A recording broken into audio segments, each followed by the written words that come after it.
is Aaron Blade, and I'm the editor, creator, and producer of what you're watching right now, Blade Talk. If you are new here, welcome, and you found this presentation helpful, informative, do me a huge favor and hit that like button.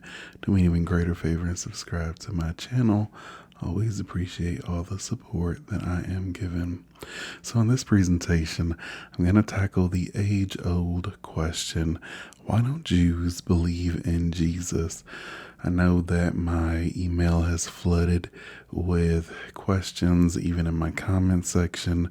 I know I have new subscribers. Welcome, everybody. But I want to tackle this question primarily for my new subscribers and for people that are just curious. So if you're interested, let's hit that intro and let's begin.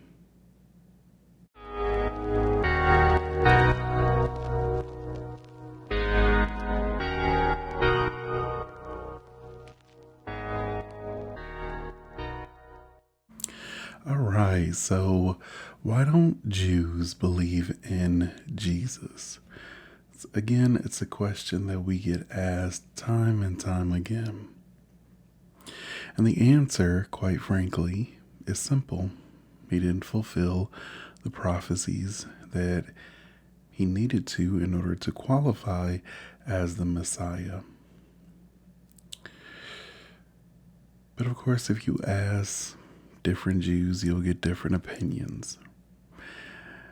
I like to propose a counter question to Christians in which, in my experience, Christians haven't been able to answer. So I'm going to ask 3 questions to any Christian, and you are free to use these questions as well and see what kind of answers you get. In my experience, they have stumped every Christian that I've ever asked these questions to, and there are 3 of them. And I don't care whether they're priests, reverends, pastors, ministers, what have you. Ask them these 3 questions, and typically their argument starts to fall apart. The first question is rather simple.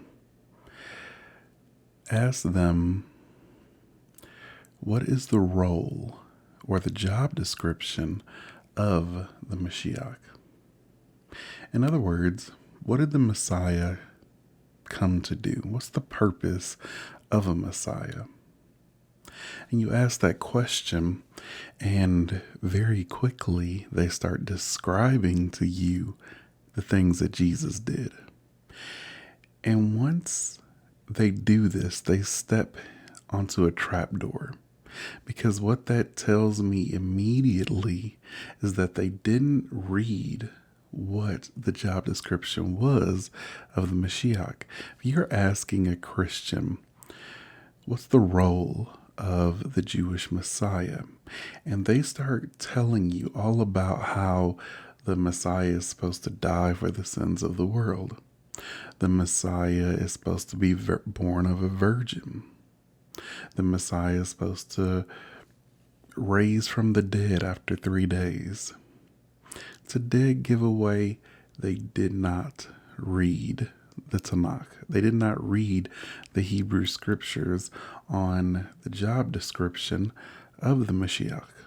The Mashiach is someone who's going to be in a political leadership position, most likely the president or king of Israel, and he's going to rule at a time where there will be peace and prosperity throughout the entire world. There will no longer be any war. There will be no atheists. There will be no rabbis anymore, because everyone will recognize that individual as the Mashiach, and everyone will know who God is. So quite frankly, Jesus didn't make the cut. I mean, Jesus has came and gone, and are there still atheists? Are there still people that don't believe in the oneness of God? Obviously. Do we have universal peace in the world? Turn on your news. You let me know. Has the third and final temple been built? Absolutely not. And though Christians like to claim that, well, Jesus will come back and do those things, there are two problems with that. One is that you're defeating your own argument because you're essentially admitting to me that he didn't do it the first time. So you're openly admitting that he didn't fulfill these prophecies. Therefore, he doesn't qualify. And second, even if he does come back and does all those things, you're asking me to believe in him now before he's done anything. That makes no sense. So when he comes back and he fulfills the prophecies, then we can have a discussion. So that's question number one. Ask, what is the role of the Mashiach? If they start immediately describing everything that Jesus has done, 9 times out of 10, they don't know. The second question is to ask very plainly, why? Why do I need to believe in Jesus? As a matter of fact, when you read the Tanakh or you learn about the Mashiach, it says nothing about belief. Belief isn't even an option. We all will know who the Mashiach is. We all will know the oneness of God. So it'll be obvious. It's like being able to identify who the President of the United States is. If someone came to you and asked you, do you personally believe that Joe Biden, as of the recording of this presentation, is the President of the United States? You look at them crazy and go, what do you mean? But do I believe it? It's a fact. He won the election. He got the most votes, and he's the president. The same applies to the Mashiach. We all will know belief isn't an option. It doesn't require you to believe it. We all will know who the leader of Israel will be at that time. And we will know that because of the things that he's going to be able to do. God is going to work through him, but he's going to be a normal individual. He's going to be a man with a family. He's not going to be sinless. As a matter of fact, one of the things that Ezekiel prophesied is that he's going to bring a sin offering on behalf of the entire nation of Israel, which begs the question, if Jesus is the Messiah and the ultimate sacrifice to end all sacrifices, why is Ezekiel prophesying that the Mashiach is going to bring a sacrifice himself? Why is there a need for a third temple? And though Christians like to claim that, well, that was metaphorically speaking, he's talking about the body being a temple, it doesn't really work because Ezekiel is describing a structure to be built. He lists the measurements of said structure. So that doesn't work. So the second question is simply why? Why do I need to believe in Jesus? If he's truly the Mashiach, then everyone would recognize him as such. Belief isn't an option. And there's nothing in the laws, and Jews have quite a bit of them, 613, that requires us to believe in a Mashiach when he comes. So I have a pretty good argument that even if someone wants to make the case that, well, when you die and you meet Jesus and he's going to cast you to hell for not believing in him and God's going to be angry with you, again, I've never been one for scaring me into believing what you believe. But I'll propose a counter, and I'll go along with your theory. And I'd say to God, I'd pull out his magnificent Torah with his magnificent laws, and I'd ask the question respectfully, where did you tell me to believe in a Mashiach? Where did you tell me to believe in your one and only Son? It's not there. And I think that I got a pretty good case. So when it comes to the question of why, most Christians can't answer above the normal, well, you don't want to go to hell.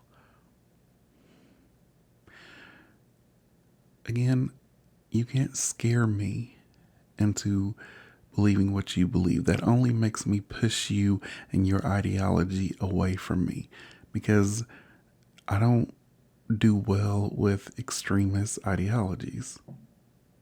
If you have to threaten me with eternal fire or damnation just because I don't agree or I don't believe what you believe, there's a good chance that what you believe isn't accurate at all.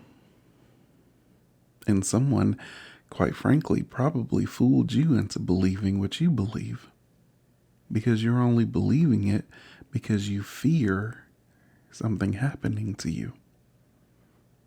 And thus, you're not really doing it out of love.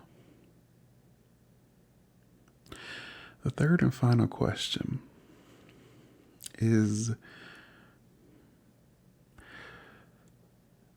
how can Jesus be the Messiah if his genealogy doesn't descend from King David? See, it's very clear that only the descendants of King David can sit on King David's throne. And what Christians love to tell me about Jesus is that, according to their scriptures, Jesus is the only begotten Son of God. And if that is the case, and God is Jesus' Father, are you prepared to say that God is a descendant of King David? That would be ridiculous, wouldn't it? Alas, only the descendants of King David can sit on the throne. Now, the New Testament tries to reconcile this fact by giving a list of two different genealogies that tries to tie Jesus back to King David. One is in Matthew and one is in Luke. Now, aside from the two genealogies contradicting each other, one of them has King Jeconiah in the list of genealogies, and King Jeconiah was cursed. None of his descendants can sit on the throne of King David. So that genealogy's out. And the other goes through the wrong son.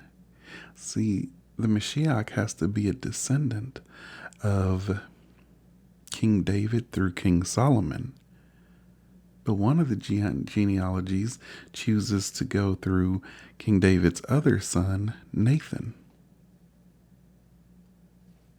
So that genealogy is invalid. So how do you reconcile the idea that Jesus didn't have the correct genealogy to be king. Now, some Christians like to arrogantly and get frustrated and say, well, God can do whatever he wants. No, that's not true. God's not going to tell a lie. God's not going to violate what he said. So there's an issue there. There's a discrepancy that Christians can't correct. Me personally, I don't believe in Jesus or Christianity because I don't agree with adding things to the Torah. I don't agree with how Christianity has rewrote history. And if you go through the New Testament, you can see how they have manipulated the Jewish scriptures in order to force Jesus in. If you read the New Testament, you'll see that they're trying to rewrite history. For example, Pontius Pilate. We all know the story. Jesus was on trial, and Pontius Pilate didn't want to kill Jesus. He stated, "I wash my hands from this. I see no fault with this man. I think he's innocent." And some Christian denominations has went as far as to make Pontius Pilate a saint. But it was the Jews, and I'm quoting their text, it was the Jews that stated, "Kill him, you must kill him, and let the blood be on our hands and on our children's hands and our children's children's hands." Now, aside from the fact that that statement is utterly ridiculous, and I don't know any Jew that would say that at all, we know that Pontius Pilate was a vicious anti-Semite. He would kill a Jew just because he felt like it. As a matter of fact, he was recalled back to Rome because he was so barbaric towards Jews, because he was killing everyone. If you were a Jew, if you looked at him wrong, he killed you. And now the New Testament wants me to believe that this vicious anti-Semite, this vicious murderer of Jews, was somehow found to be a saint.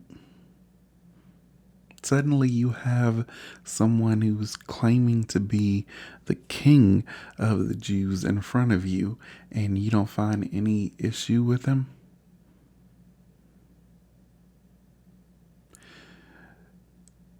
It's the way that the New Testament is written. Notice that for all the atrocities that the Roman Empire committed, I mean, they hunted down our Sanhedrin, our leaders, and killed them in very vicious ways. They murdered countless Jews and others. But notice how the New Testament doesn't speak on how vicious the Roman Empire was. In fact, I'd say it goes out of its way to suppress the atrocities that it's committed.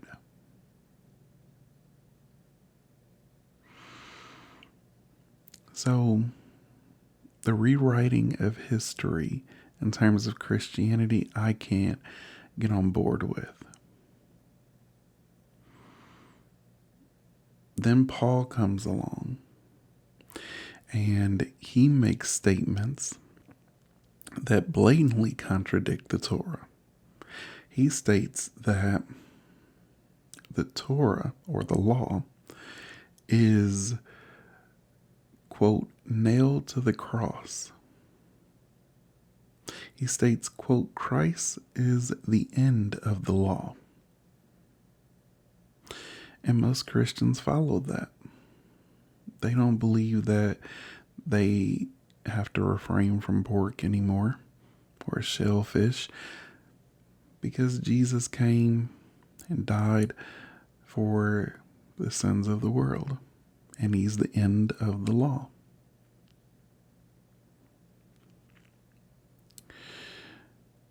But as I stated before, how many Christians really know the law?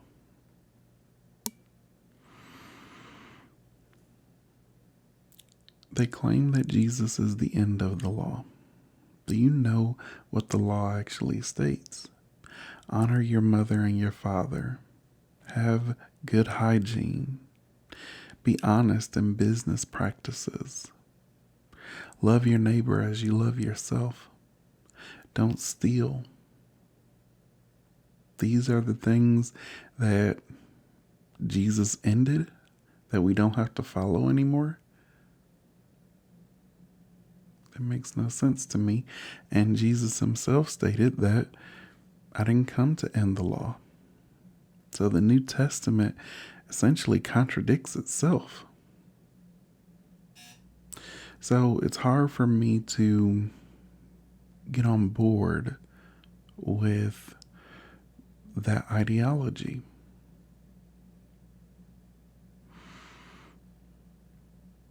There are things in the New Testament that I personally just don't agree with.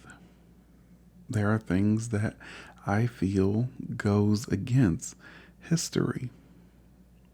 Matthew chapter 27, verse 52 and 53 states that when Jesus died, many people got out of their physical graves and walked around Jerusalem. Now, if this event were to happen, wouldn't that make headlines? Through all the historians or journalists at the time, nobody recorded that. It's not even in Luke. It's not even in John. It's not in Mark. But Matthew states that when Jesus died, there was a mass resurrection that took place. Furthermore, for Jesus to be the Mashiach, the Torah states that Elijah, the prophet, will come back before the Mashiach comes to usher in the age and prepare for the Mashiach. Elijah will come back. So if Jesus was the Messiah, then where was Elijah? Now some may say, well, it was John the Baptist. The problem is that the New Testament states that John stated that he wasn't Elijah. So where was the prophet Elijah? And I can go on and on with this, but you get the idea. Jesus didn't fulfill the prophecies. And again, I like to pose 3 counter questions, which I haven't found any Christian to honestly answer. And again, they are, number 1, what is the role of the Mashiach? Can you tell me the role of the Messiah or the job description without mentioning what Jesus did? Number 2, why do I need to believe in Jesus? Belief isn't even an option. Why do I need to believe in the Mashiach in the first place? Can you convince me without using the scare tactic of hell and fire and the devil and dragons and dungeons? Can you convince me of why I need to believe in Jesus in the first place? Last question. How do you reconcile the fact that Jesus was not a descendant of King David? the Jewish scriptures are clear on the genealogy of the Mashiach. And Jesus doesn't fit. So even if Jesus does come back and fulfills the prophecies, etc., there's still going to be that issue of genealogy.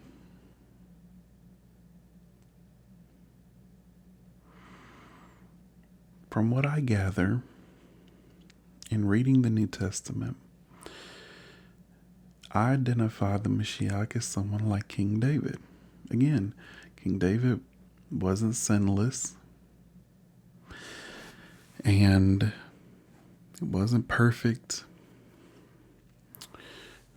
had a family, but what he did was he wrote a book of Psalms, and he convinced many people to have a relationship, a deeper relationship with God.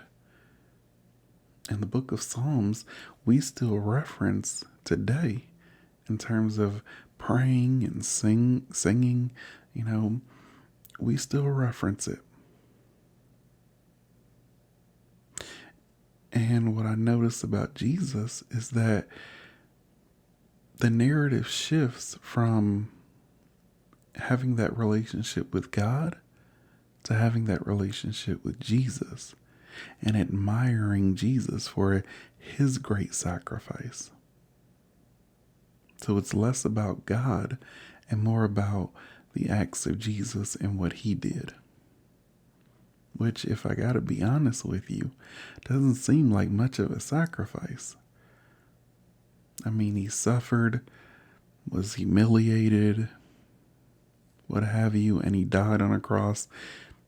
What was that, maybe 6 hours of suffering before he died? And then you come back and you rule everything. You rule heaven, you rule earth, you everything. 6 hours of pain and suffering just to rule everything. That doesn't seem like much of a sacrifice to me. There are many Jews throughout history that have suffered worse. There are many Jews who suffered longer. And as far as I know, they're not the ruler of anything.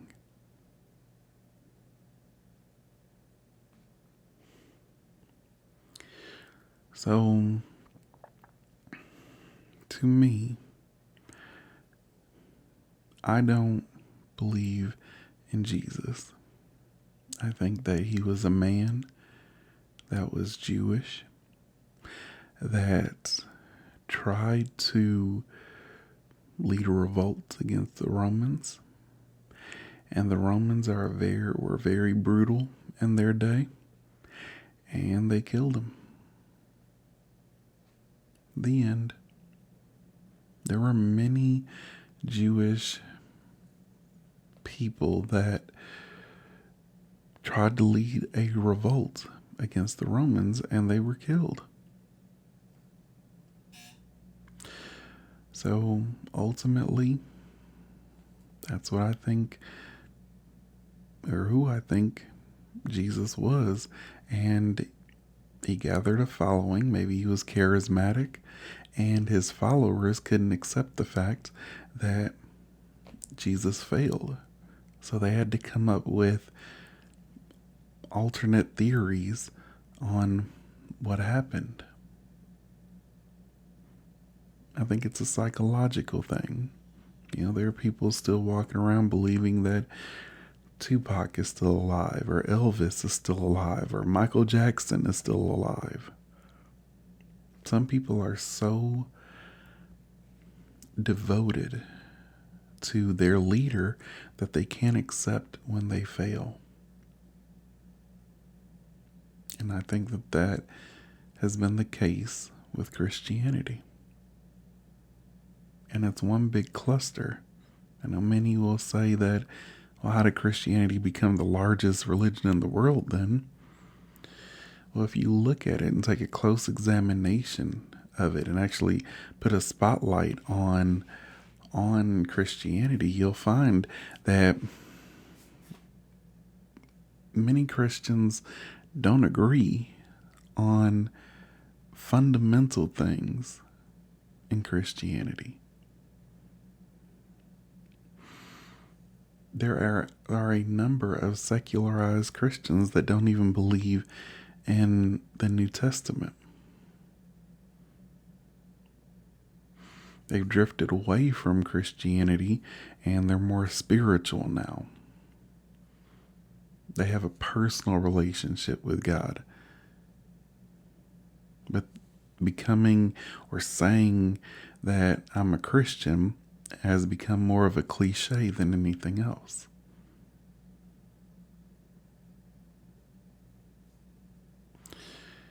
I mean, the number of people that believe in something doesn't verify that it's true. I'll give you an example.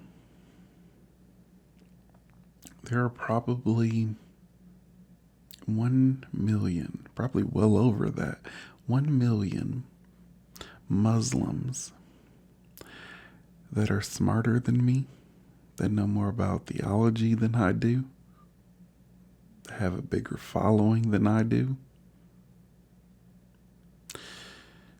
And there are over 1 million Christians that has more knowledge than I do, more about theology than I do, have a bigger following than I do. And yet, between the two of them, one of them has to be wrong because they're making mutually exclusive claims. One is stating that Jesus is the messenger, the Son of God, and the last messenger sent to humanity. And the other is saying that it's Muhammad. They can't both be right. One of them has to be wrong. Now, we know as Jews, they're both wrong. But between the two of them, they're making mutually exclusive claims. So I just proved to you that the amount of people makes no difference in whether something is true or not. Just based on belief.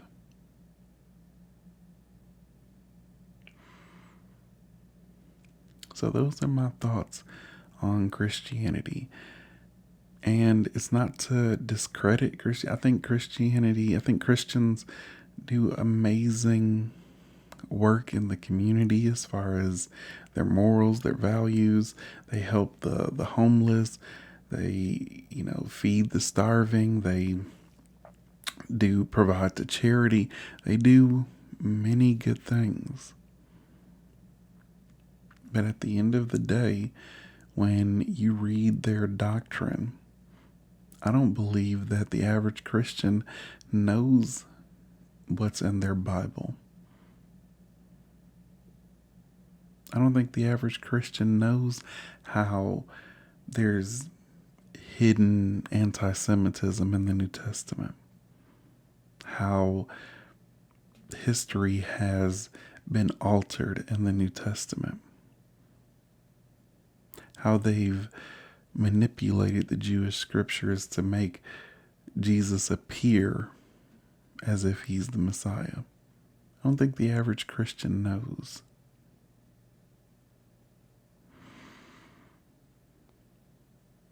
But in the end,